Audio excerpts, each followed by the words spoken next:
What's up, everybody? Welcome to another episode of Not Today. I'm Jen Sturger. Hey, it's Eddie Pence. And Kevin! Hey, Kevin! Oh my God, it's Kevin! Kevin's here. It's Kevin! He always brightens the workplace. He's so happy. Who are we kidding? This isn't work. This is not work. You have to get paid for it. I wish it was work. I wish it was paid work.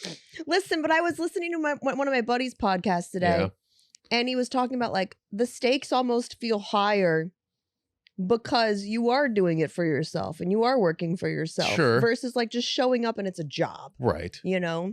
But the paycheck is nice too. It would be nice. We'll figure it out. We'll get this thing sold. We'll figure Everybody likes it. So far. Not too many haters out there. We give it time, right, Kevin? Give it time. Wait, we have haters? I'm sure. No, not yet. I'm sure. Well, I'm sure. But they're not leaving comments? No one's left a comment yet. Okay, we have no hate comments yet. Okay, let's keep it that way, guys. Don't be a dick. Don't be like, I'm going to be the first. Don't be that person.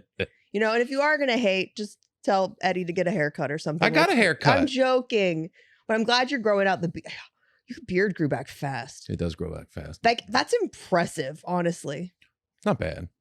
No, you were clean shaven a few weeks ago. I wasn't clean shaven. Oh, no, but I went down. I took his razor as close as clippers could go. I took it. It was, that was pretty clean shaven. It was pretty, yeah, but I haven't gone like straight razor in a long time. Yeah, I don't think you should. No, I don't. I feel like men at a certain age, you should stop doing that. Yeah. Embrace your David Harbour. Your you know what I mean? Exactly. Right, Kevin? I love it. Kevin, what are you so he jazzed wants to about? be in camera. He's stealing focus. Why are you stealing focus? We're going to get your clips back, Eddie, and it's just going to be Kevin staring into the camera in perfect focus, and you're going to be out of focus. Kevin. Oh, dude, I'm sorry. I came in hot this morning. Yeah, what happened? I don't know if this is something that guys run into, but sometimes when I've found myself in more than one occasion, one of them very publicly documented, where people try to like push my boundaries in the workplace. Right. And this happened today as you're on your way in here? This literally happened. It didn't happen today. It happened at 1 a.m. last night. Ooh, that's awful. So I had a deal that I was working on for like a big show on the East Coast. Okay. Big show, good money. Yeah. But they also wanted me to do like an autograph signing or something with it. Totally fine. Meet and greet included. All that jazz. Flat rate. Okay.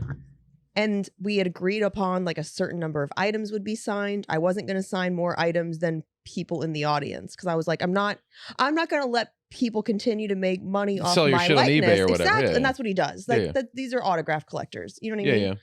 Yeah. And the guy started doing his usual song and dance where he was trying to get me to do stuff that I didn't want to do. Like sign Playboy pictures, sign these dumb things called kiss cards, which are like literally where they make you kiss a piece of paper. I go, I just got over a month of COVID. Do you think I'm putting my mouth on anything? COVID cards. Sorry, man, I'm dating. Like seriously, I'm not putting my mouth on anything. Right. You know what I mean? Like he basically was like, lick these pieces of paper and then sign your name on them. Absolutely not. People do that? People want that? I don't know. Who are you? If you buy these things, who are you? You want to kiss? That's weird. Yeah, they want that was the thing. They want I guess everything's a card where you put lipstick on and then you sign it. So it's like, this is the lip print of this. What are they doing with that? Weird. What are they doing with that? I don't know. Just put it on their penis. Just I don't know. Touching it on their penis. But dude, so he starts trying to get me to do all this extra stuff. Like sign things I'm not comfortable signing. Yeah. Like wanting me to sign Jets photos. I'm like, if people bring them to the show and they want me to sign them and they're not inappropriate images, fine, I'll sign them. But I don't want to. But for this guy just to have you sign a bunch of this shit he's gonna sell later. Yeah.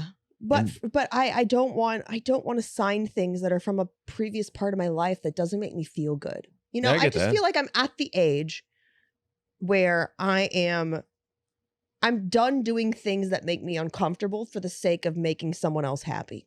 Yeah, you don't need to do that anymore. Yeah. But this is something that's always happened to me, like in my career. I had, like when I had a television show one time, they wanted me to pick a fight with another female broadcaster. And I was like, I don't feel comfortable doing this. Do you know what the network did? The network producer did? He went to my agent and said, she's being difficult. And I said, because she won't be difficult. She's being difficult because she won't be difficult. She's being difficult because she doesn't want to do this thing to like, she's not a team player. She doesn't want to, advertise the show and like do this publicity stunt to get the show ratings and eyeballs and to get some viral write-ups. And it's like, no, I don't want to compromise who I am for the sake of someone else making money off me anymore. Yeah. Like, do men face this, or is this just a woman thing? I mean, I've never been at that point of popularity or fame where people want to use me for some reason. I'm sure you've been at a job where people were like, hey, will you do this thing that we know you don't want to do? No, I've never. I mean, I'm sure that's happened with, I'm sure that happens with men that have certain levels of fame that are forced to do things they don't want to do for the sake of the job. It's never happened to me personally, but that doesn't mean it hasn't happened. I love that, like, Kevin senses my energy, so he's trying to like be a clown, he's like, and make people laugh. So how did you resolve it? I'm not. It's not resolved, which is why I had to come in here and say something, because otherwise I was going to do the rest of the show and you were going to be like, what is up Jen's ass What do you today? really want to talk about? Yeah, dude, you know how many times that happens to me when I'm like something. That's why I have to put my phone on D&D before I go into shows, is because if something gets me heated before a show, I have to talk about it. I have to get it out of my body. You got to clean it out. You got to cleanse it. You have to have that verbal diarrhea to get rid of the bad thing that you ate. You know what I mean? And this guy's it. But now I'm stuck because there's other women on this show that I know. Oh. So now you feel obligated because there's other people. It's one, do I feel obligated and I'm ruining the opportunity for them because I think I'm one of the centerpieces of it? Mm-hmm. Or two, I also don't want women to have to work with a predator. Because I went down a rabbit hole last night and I was like, let me see if this guy has any like bad ratings. You know what I mean? Like online. And sure enough, everything lives on the internet forever. And there were some fitness models that were writing about how he would go and work, like they would go and work for him and then he would pay them and then he would dispute the charge immediately after they left. What? Yeah. So like it would look like the payment went through and then the minute they were separated, he would dispute the charge so he would get the money back immediately. That's shady. So I saw that. Yeah. I saw another thing where it said that he was making girls, whatever this means. Hang on. This was, maybe our listeners are like, you know how they taught us stuff with like slang? I wonder if they know what this means. So anyways, they said,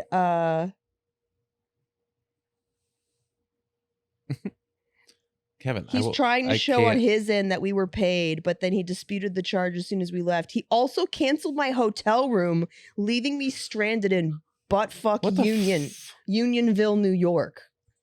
And then another thing he said was basically like, in my last conversation with name redacted, which was basically asked to do a scene, like a porn scene, or sugar in quotation marks, in exchange for my traveling expenses in a future event. What? Where'd you run into this dude?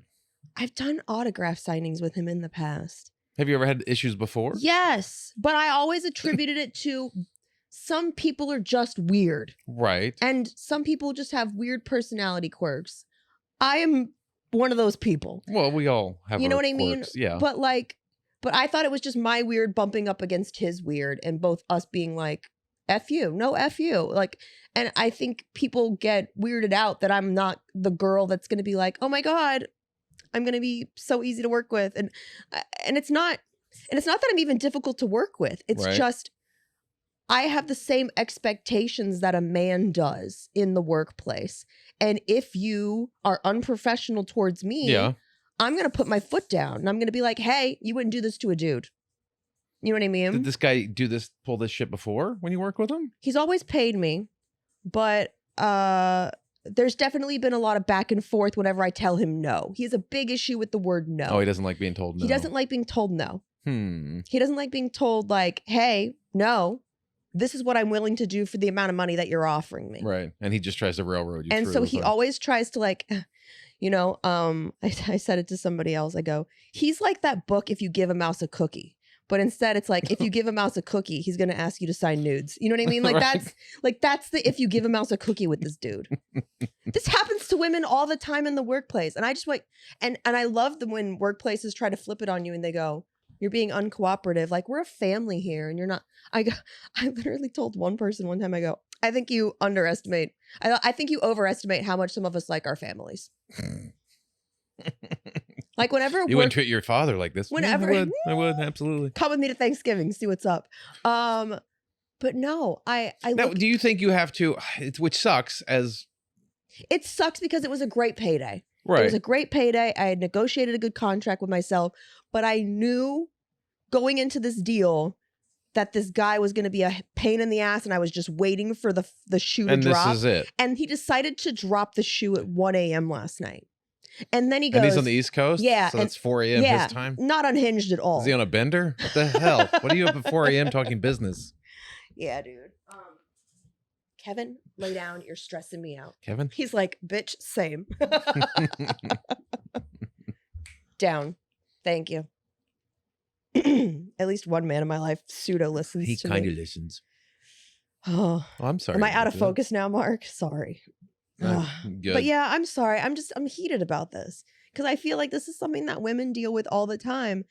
And we have to go along with shit for the sake of being nice, for the sake of being do you just, not at some labeled point, difficult to work with because we have boundaries. at some point, do you have to be like, I can't work with you anymore? And just refuse, no matter what the payday is, you just don't work with that person anymore. So And then you run the risk of him spreading word. She's difficult. And he's not gonna. No one's gonna listen to him. No one's gonna listen to him, and that's fine. And anyone that does listen to him, I don't want to do business with him anyway. So you should just stop working with him. Yeah, but here's the thing. You know, I have like that hero complex where I'm like, justice. Do I reach out to the other girls on the show and let them know what's going on? Is he trying to take advantage of them in the same way? I mean, you can't imagine, like, from the looks of on the internet, this is not a first time for him or a second time for him. So I'm assuming that he lures you in the first couple times by paying you and making money with you. And then the asks get bigger and he gets more demanding. And so I want to protect this from happening to another woman. Right. And I hate that this is the role that I assign myself all the time. It's true, Eddie.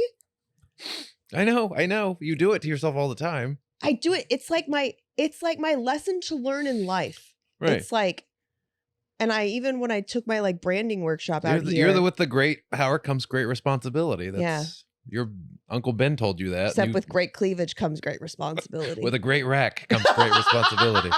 There it is. But it's true. You know, like, do I have to go Captain Save-A-Ho and make sure none of these other girls work with him? Yeah, but you have to. If it's who you are, that's who you are. To not be you, you're never gonna feel right with yourself. Yeah, you just have to be who you are. I just get told a lot by like my business mentors and like people that I look up to, like, Jen, you don't have to burn yourself down. You don't to save other people. But until you can come to terms and peace with that yourself, then you have to be who you are. If you can somehow come to terms with it and be at peace with, like, you know what, I can just walk away and I don't have to be. It's so funny. I get so worked up over like injustices and not like social justice warrior stuff. Like, I'm talking like I get worked up over things and I feel like I have to take a stance. Now, is that you or is that part of your tism? That's the tism. That's right? the thing. Yeah. That strong sense of, it's something that I never knew what it was. Right. Where people will be like, she'll argue for the sake of arguing. It's like, no, I'm arguing. Because your justice is like, this is right. My justice meter makes is sense. off. And if it's not just, then it doesn't make sense. So you can't deal with it. Yeah, it doesn't like, make this sense. doesn't make sense It doesn't to me. make fair. And I'm in like, that's something I'm really having to come to terms with, is like, sometimes shit's just not fair, Jen. Yeah. And like, you have to be okay with that. But that's a part of your personality, a part of what you have that makes you go, no, this has to make sense. If it doesn't make sense, I have to keep working at it until it makes sense. 100%. But sometimes at least stuff now doesn't I know. make At least sense. now I know what it is. Yeah. Yeah. Yeah. At least you know what it is. You're like, okay, that's just because before I just was like, what is this destructive behavior that I have that I feel like I need to save everyone? Right. And and in the process burn myself down or But if you recognize it, you can at least go, okay, that's just that talking to me. Eddie, Let me walk away from it. No, the end of that does not happen. I go, oh, that's what's talking to me. Still gonna run out in front of this Let's truck. ride. We ride it, Dawn. I love that Kevin sat majestically on your He's leg like, I'll while go I with said you. that. I'll ride with you. Oh, anyways, please tell me something happy. Colton won his second game. Colton 2-0. 2-0. Does he think he can go pro now? I think so. I think he's feeling himself a little bit. Yeah. But they know that the first two teams that they've played have not been like great teams. Their season, they were playing like Appalachian State. It was like Bowling Green. It was not a top tier program. And so the first Calm your tits, they're not D1. First game they won 15-0. Second game they won 33-7. And had they got another shutout, the coach was going to buy them all Little Caesars. Ooh. Right? But what they did is they were up. And we know Colton is motivated by Dude, by so treats. pissed. This is what happened. They're up 27-0. Right? And so it's like the fourth quarter. So at that point, you pull out a lot of your starters and you put in the backup guys, let them get some playing time. Yeah. That's the whole, you get, so they get better. But there's Little Caesars riding on this. But there's Little Caesars riding. So up 27-0, fourth quarter. They pull out the starters. Colton finally gets a break because he plays both ways, right? He starts both ways. Thank you for fixing that. I was like, oh, we're learning something every day. Mark even gave us a thumbs He plays both ways. He accepts everyone. It's called Iron Man football because you never come off the field. And so up 27-0, and he's staying on the sidelines for the first time in the game. And this kid breaks a run right up the center of the defensive line where Colton would normally be playing, right? And just runs it like it's a 50-yard touchdown. No. So now it's 27-7. God damn it, Chris. You cost us our cheesy bread. Dude. And then then they put all the starters back in to finish out the game. Yeah, and no. If that happens, fuck you. I'm not going back in. Right. You can let this dude, as long as it doesn't get close. Right. It wasn't going to get close because there wasn't enough time left. But they were all pissed. And Colton was like, that's all he could talk about. He didn't care about the victory. No, he wanted the cheesy bread. The lost pizza. I'm like, when have you never gotten pizza? We can when you go wanted get pizza? you pizza right now. And he's like, it's just a principle. It was free pizza from someone else. Colton, this is highly relatable. Kevin thinks I'm legitimately worked up, I think. He was really upset about not getting the pizza. But anyway, so they're 2-0. They're at some point they're going to walk into a really good team, and we'll see what happens then. Yeah? Yeah. Are you nervous for that day? A little bit, because they could get their asses kicked.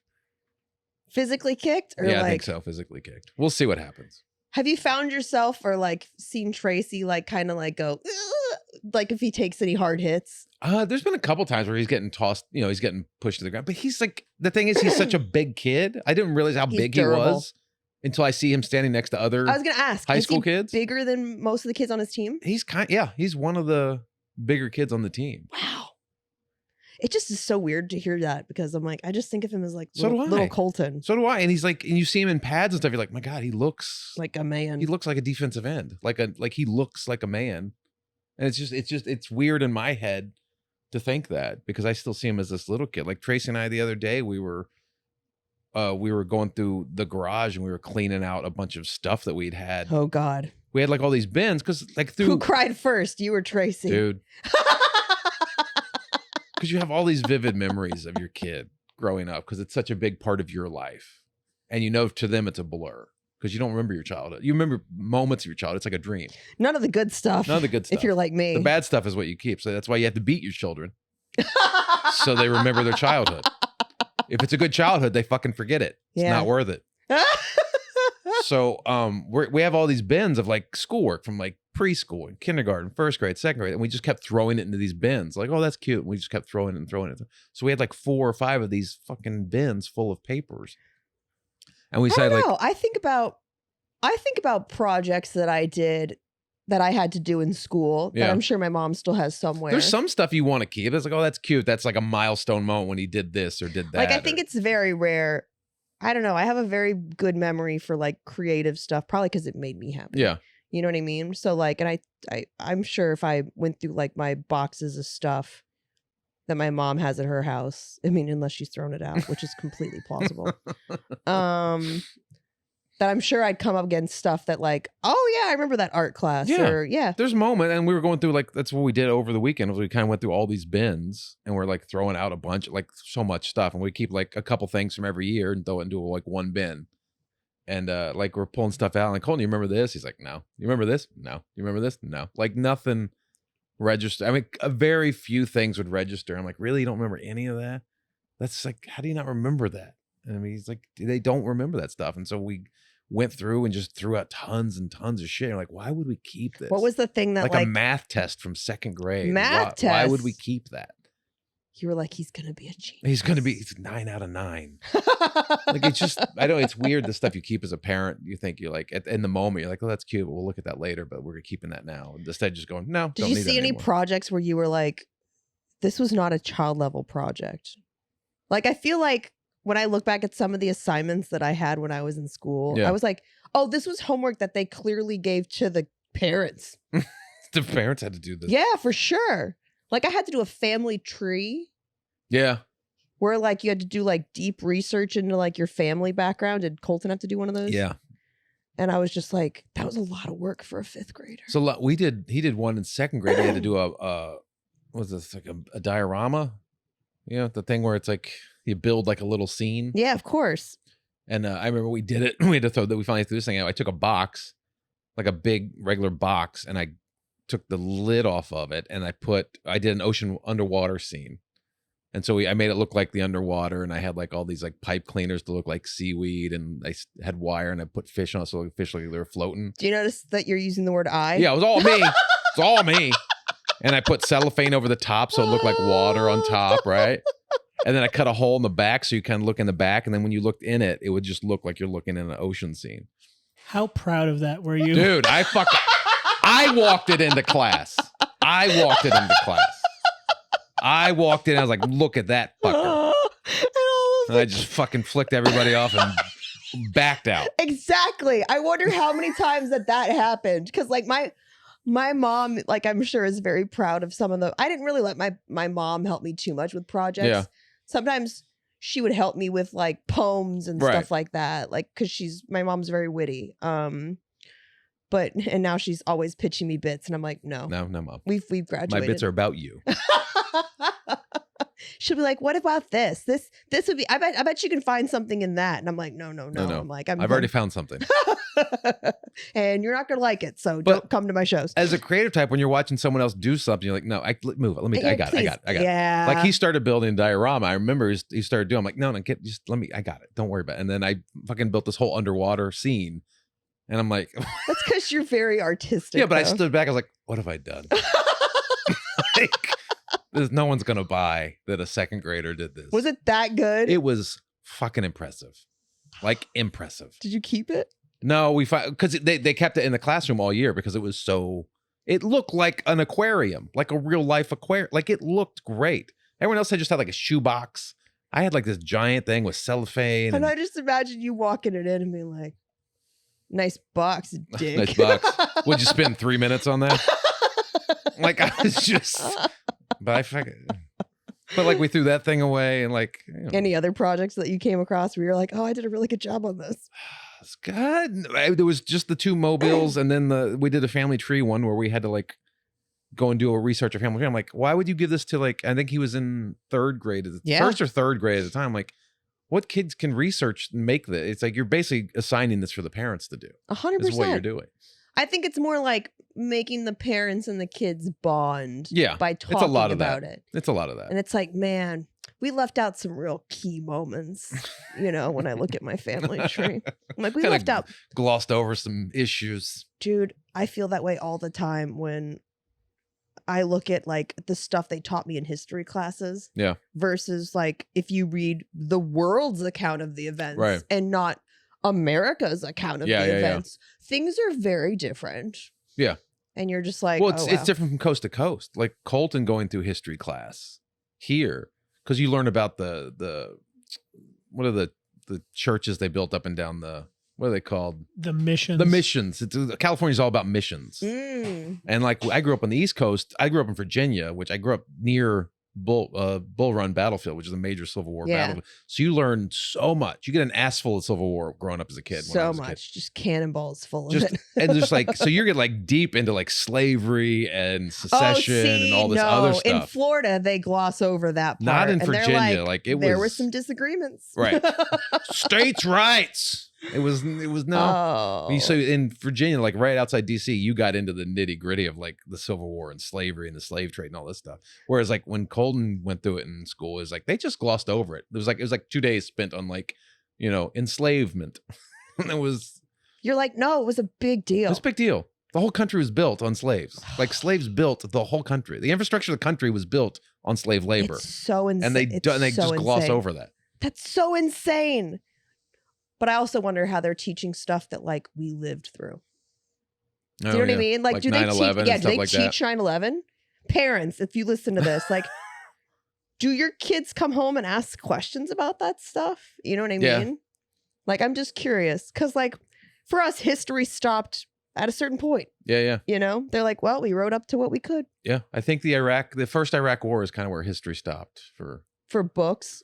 Well, because I was in school when that was happening. I was a What year junior would in that high have school, been? like 90, 91, Okay. the first Iraq war. 91. 91. Mm. So I was in school when that happened. I was just like, oh, just end this before I get drafted. And like, that's all I cared about. I'm like, you're not going to get drafted. They don't have a draft.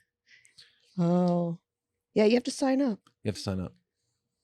But you still have to register for the draft. Colton's not interested in doing any of that, right? No, Okay. no. I don't really feel like he is. I feel like He's not the military type. No.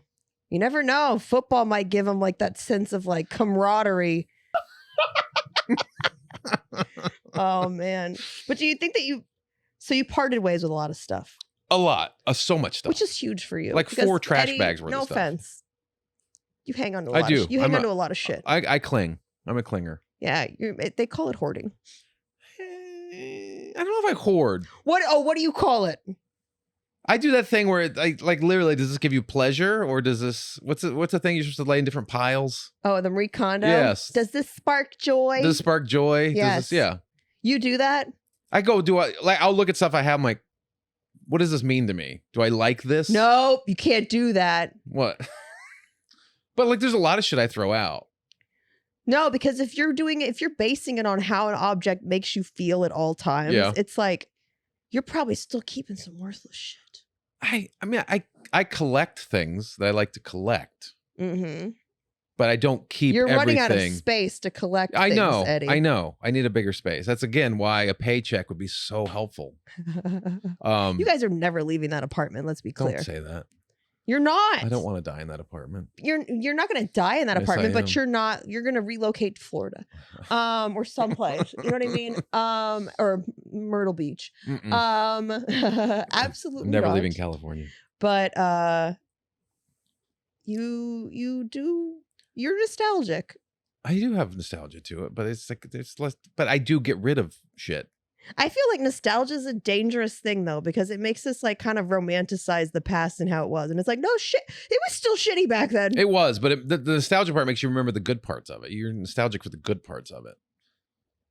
But I truly don't try to live in the past, but going through all of his stuff. What's the weirdest thing that you kept From that you were like, I should have thrown this away, but I can't? Like, what's the thing that you're most ashamed of not being able to throw out? I had this collection of, it was so dumb. When I was in like 5th grade, I bought we were at like the school fair and I won some contest where I got like this little felt mouse, this little fake toy mouse. It was like a finger puppet mouse you put on your finger. And I named it Ralph. Wow. Foreshadowing. And so I had this pet mouse called Ralph and I would keep it in my desk at school and everyone loved my pet Ralph mouse, right? Yeah. And then so my mom like saw that I had this mouse so she would buy me other toy mice to add to the family of Ralph, right? And so I still have this box of these fucking little fucking fake mice at my parents' house, which I have to get rid of. Eddie, sometimes you say stuff and it opens up a whole new perspective I have of you. I'm so very you complex. could have been Jeff Dunham? I could have been Jeff Dunham with mouse puppets. I could have said racist shit with a Ralph mouse. Oh my my God. No, but now you visiting the Gopher Museum makes so much more sense to me. right? Like, yeah. oh, so much nostalgia I here. think that's why you like those little things. So by the way, if you haven't heard the story, whenever Eddie or I are sad, Eddie likes to Which is more than you think. Eddie likes to send me pictures. It's kind of like our way of being like, hey, mental health check. Yeah. Eddie likes to send me pictures of dead gophers dressed in outfits. Yeah. Posed in tableaus. Yes. So like there'll be one where like these dead gophers are at a hair salon. Right. Dead or gophers. one's at a gynecologist. Or one's That's at a... not one of them. If I had control of that museum. There's no poster on the ceiling that says breathe. I always wondered what they put on the ceiling at dudes' offices. Well, dude, you're face down. Oh, really? Well, you're getting a finger in the ass. You're not looking up. You don't have your legs spread. Well, why You're do they bent make, over the why table. do they make us look up? Well, because they don't want you up on your knees. Why are you guys on your knees? No, we're standing bent over the table. Oh my God. They're like bend over. And then bonk. I'm learning so much. Oh, it's great. You're like, hang on, put this puppet on your finger. Yeah. There you go. Here's Ralph going in. Well, actually, he becomes the finger. He becomes finger puppet. Hmm. Exactly. Eddie becomes the finger If he puppet. finds cheese, we have to get a colonoscopy. Eddie just became Richard Gere in this Right. situation. Oh my God. You sent me some ridiculous crap when I was What'd like, I send hey, you? send me some ideas for the show. And you're like, do we talk about this? It was some lady. You sent me something about people are decorating the inside of their fridges now. Yeah, it's called fridgescaping. No, it's called mental illness. I guess it's. I sent it to you. I bet people are they're decorating inside their refrigerators. With what? Where they open up the door and there's like they put like their vegetables in like a jar, like a vase, like their carrots are in a vase. Oh, they arrange them? Everything's arranged. There's like picture frames with little pictures in the fridge. It's all decorated. So you open it up and it looks like a table. Like things are on bowls or plates, everything. Nothing's just laying in there. I hate it here. Listen, I'm all for containers. Right. I'm all for organization. Right. It really helps my mental health. But you don't open up a fridge and go, ah. But I'm not like, yeah, no. It's ordered, but it's not necessarily designed. Right. You know what I mean?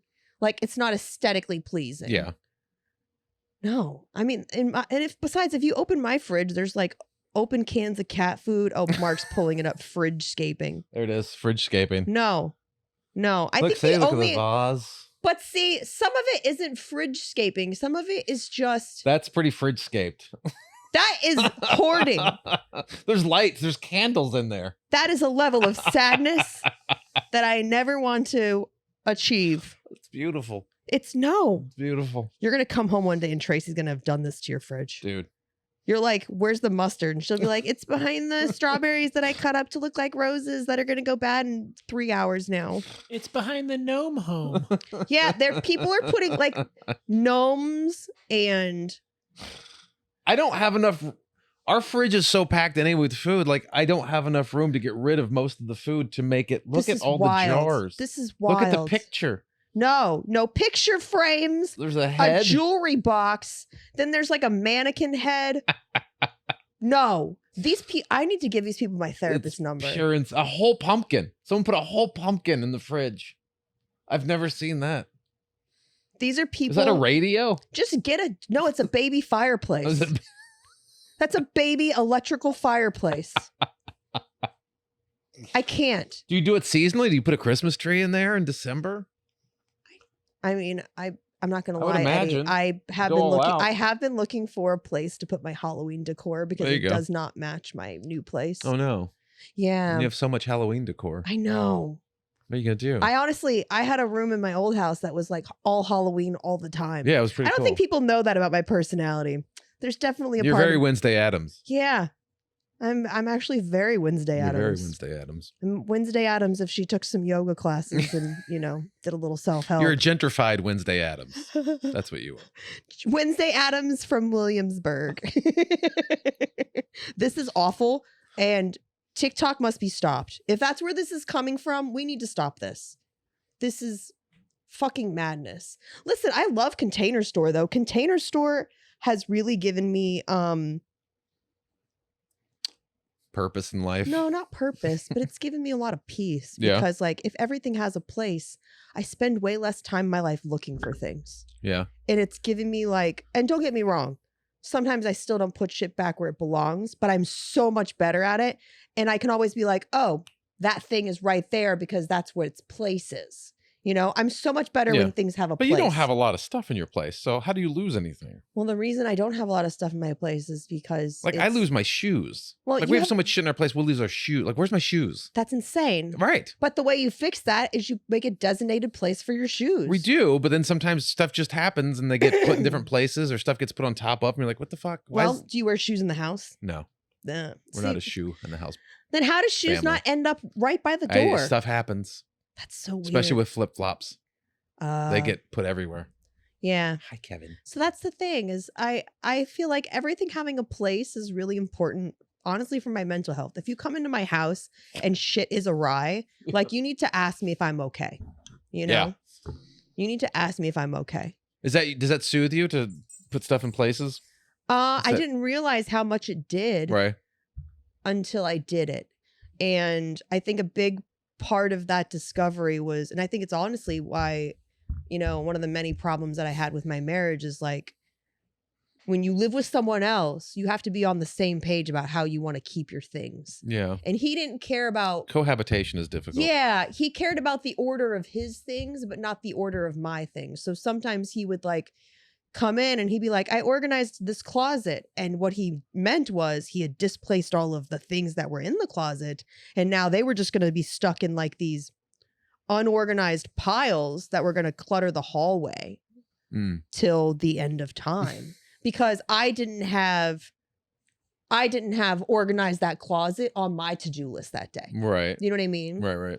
And that was something that really used to throw me off. And like the house would get really messy because there were two people living two different types of ways. Well, yeah. I mean, that happens with Tracy and I sometimes when we're trying to like, one of us wants to organize something. It's like, you have to go, hey, I'm going to work on this now. Let the other person know so they can go, okay, I can help you do that. Or, okay, I'm just aware that you're doing that because I'll have to do other stuff later Yeah. to fix whatever you're doing now. Like I used to do crazy shit at my house when I was little. I loved to like alphabetize all of our VHS tapes. Jesus Christ. I loved like that was like one of my That's favorite things insane. to do. Really? Yeah, I would alphabetize because I was like, look, it's like a Blockbuster. Yeah, half of them don't have cases because they might have been pirated, but that's fine. You know, that's something that I like to do. And did you get upset when people didn't put them back in the alphabet? Yeah. Oh my God. late fees, bitch? Fucking A. You didn't do any like weird stuff like that? No, I've never been an organized person, which is probably half my problem. I'm a scatterbrain. Yeah, I live in chaos. I function better in chaos. you could. Listen. I'm the same way. I do well in chaos, like chaotic energy, but and honestly, I think sometimes I seek it out. But I do know that. But I do know that my house has to be my place of peace, and like it's got to be like I come home and everything has a place. Right. You know, like that's why, like you say, I'm minimalist. Yeah. You know, knowing what I know now, like it makes a lot of sense. Yeah. And that's just everything has a place. If there's a pile of, if you come to my house and there's a pile of shit on the counter, Yeah. like just random odds and ends things, it means my brain has not figured out where it belongs yet. Mm. And I have to either find a place for it, Yeah. like I have to sort it, Yeah. or I have to go buy a place to put it. Like I Right. have to go buy a container to put it in and organize it so that it has somewhere to live, you know? Interesting. Yeah. It takes me that's why I hate fucking moving, dude. It takes me forever to settle into a place because I'm like, I don't know where I'm going to put any of this shit. Yeah. You just guess when you move in, Yeah. you know? Yeah. You don't know what your patterns are going to be. So, but yeah, that's but this fridge decor thing is not. it's not- Fridgescaping. No, it's not happening. I draw a hard line with this. Pet photography. You can put a picture of Kevin in the fridge. I love that Kevin was like, no, It's like, I like absolutely that idea. I not. like that idea. I've been teaching Kevin tricks, but like not useful stuff, like Yeah. as a service dog. Yeah. Like the other night, I taught him how to spin, and he'll spin now, and he thinks that every time he spins, he's gonna get a treat. Oh, yeah. You know, so he'll spin. He's like, where's my treat? Yep. And then I taught him side eye, where like you tell him side eye and he'll be like, my dog trainer goes, what was the purpose of teaching him that? And I was like, my fucking entertainment. My energy is side eye, so I want my dog to match my energy. Oh, dude, is it already time? It's time, I think. Yeah. Let's do it. Let's see if Mark knows how to hit the bumper. Does Mark? Oh, There we go. there it is. All right. Hold on, I got to pull it up. 'Cause I Jesus wrote it. Christ. Well, I did. Here we go. Ready? There You we even go. had time. Mark was slow on the trigger. You had I didn't time. print them today. They're on my phone. All right. Today we're playing Florida Man Friday. I read Jen Sturger 3 Florida Man headlines, 2 real, 1 fakes. Just tell me which is the fake Florida Man headline. Maybe now that Alex isn't here today, I might have a chance of winning. Mark, you're going to play along? Mark's playing along. Mark's playing for the house. Alex is like undefeated. So no pressure. Alex is like No pressure. low-key Florida man. It was like 3-1. So All right, here we go. A. Florida man shooting at target in backyard hits neighbor sitting at dining room table. Sorry. B. Florida man arrested for attempting to jump rope with live snake. Or C. Florida man learns hard way he stole laxatives, not opioids. Which is the fake Florida man headline? I hope it's 2. I hope it's 2 for the sake of like I'm not a snake fan, Right, but it's a living animal. It's a living creature. animal. Yeah. I hope he got bit if it is real. Florida man shooting at But target yeah, in I'm going backyard. with 2. Mark's going with 3. You're going with 3 as the fake Florida man headline? You're going with 2? I'm going with 2. Your winner, Jen Sturger, Woo! the new Florida man. We're back, baby. Yeah, I was like, please don't harm animals, even snakes. The opioid guy, really, that's an actual real story. That doesn't shock me. No. Florida man learns hard way in Pinellas Park, Florida. Pinellas. Pinellas? Pinellas. Pinellas. It's spelled Pinellas. Pinellas. Yeah, but it's Pinellas. Pinellas. Yeah. Florida man thought he was being smart when he stole opioids from the medicine cabinet at home where he was staying. That's kind of hilarious. That's something that someone did intentionally. Do you know what I mean? But also, those pills look nothing alike. Like laxatives look absolutely nothing like opioids. And someone fucked with him. They actually put the laxatives in the opioid container because I guess he was stealing their opioids. So, but how did this become a news story? Emery was Do you arrested and confront booked. the dude? Do you confront? Oh, so they were He was trying to booked catch him. on felony and probation charges. They were trying to catch They were him. trying to catch him. Oh. That means he And had it's been a lot doing... easier when you're shitting your pants. Who is it? I knew it was you. Eddie, where can people find you? You can find me at Eddie Pence on all the socials or go to eddiepence.com. You can find me at Jennifer Sturger on all the socials, guys. Please keep sharing the show. You guys are doing such a good job. We're growing every single episode. We are what? 5-star. 5-star reviews. Yeah, Give yeah. give us a 5-star review and a positive text review and a 5-star rating. Yes. That helps. Positive text review, And a 5-star 5-star rating, and then send it to 5 friends. Even if you don't mean it. This is send it to 5 friends. This is like a chain letter. If you don't send it to 5 friends, something bad's gonna happen to you. Right. That was a movie, wasn't it? That was our whole childhood. Well, that was the early days of AOL for sure. Early days of AOL. Before then, it was people would mail that shit to your house. Do you remember that? No, I never got the mail. You never got chain letters? No, I got the chain letter emails. I never got the chain letter letters. People are doing that now on TikTok and Instagram. They're like, save this sound or something bad or bad luck for the next 2 years. How can people have these issues? They do this shit. I'm like, cool, way to prey on everybody else's anxiety. Anyways, like I said, find me at Jennifer Sturger on all the socials. I have some tour dates coming up. I don't know where you guys are, but hopefully Eddie and I are coming to cities near you. We're actually going to do some dates on the road, hopefully soon. So stick around, guys. Got lots of cool shit happening here at the show. Till next time. We love you. Bye.